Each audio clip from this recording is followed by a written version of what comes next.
Nick, thanks very much for taking the time to talking to BNPtv. I know there's a lot of our members out there who will appreciate answers to a lot of questions that people have. The first of which is, since the tragic events of 7/7, do you feel, like many people feel, that the media coverage is somewhat strange?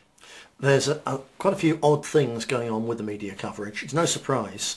The BBC, just this weekend gone, published quite a strange article on their website, I don't know where else it appeared, explaining that the entire media coverage for this was planned 18 months ago, when they had a plan of how they were going to deal That long ago, 18 months? With an Islamic terrorist disaster. There was, when they had, I think it was the big mock exercise down in central London of casualties and so on.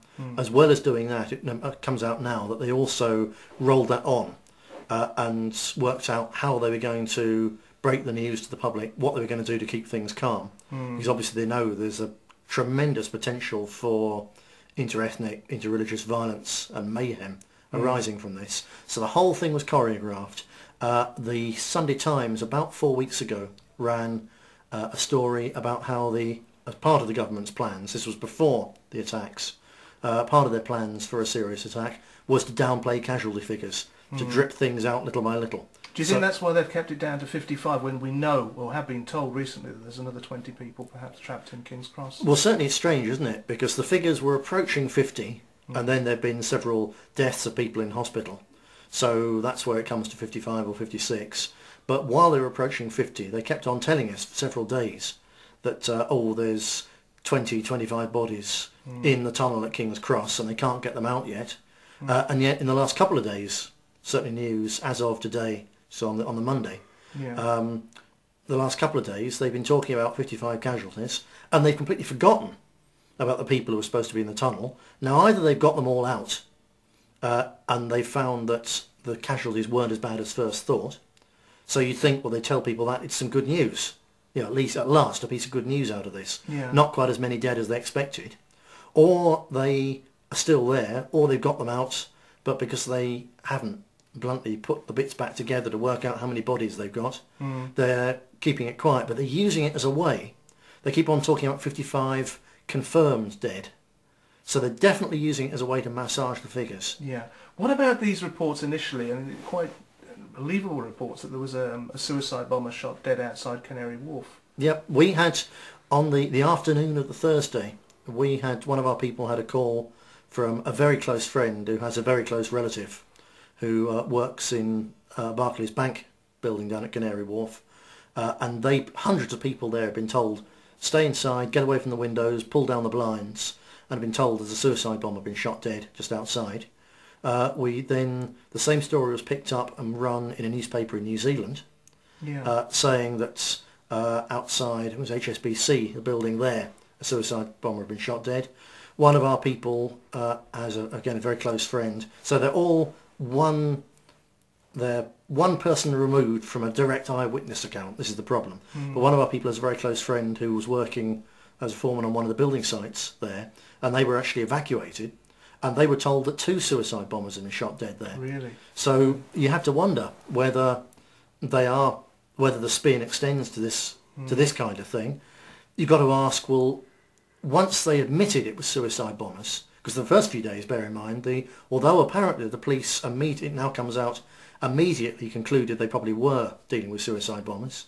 For the first few days, they were denying that, if you think back and remember. Yeah, that. That's true. So I think it's all designed to break the shock to the public gently. Presumably they decided that's the best way to do it. Yeah.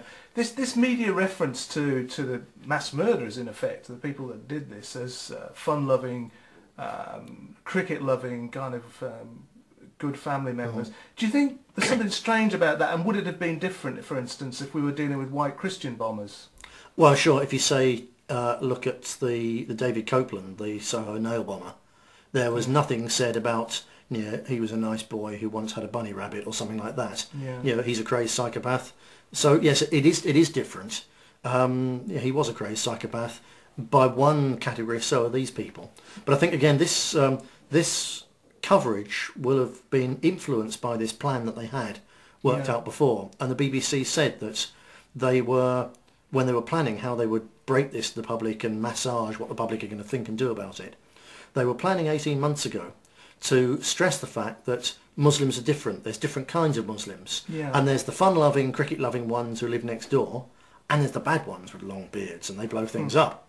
And, of course, a few days into this tragedy, all of a sudden it blew up in their faces, and the very thing which they were going to be using as a defence mechanism for the multicultural society, all of a sudden exploded in their faces, precisely because it wasn't bearded Taliban freaks from abroad who were doing this. This was the cricket lovers next door. I think they probably now, literally, when that first broke anyway, didn't quite know how to handle it anymore.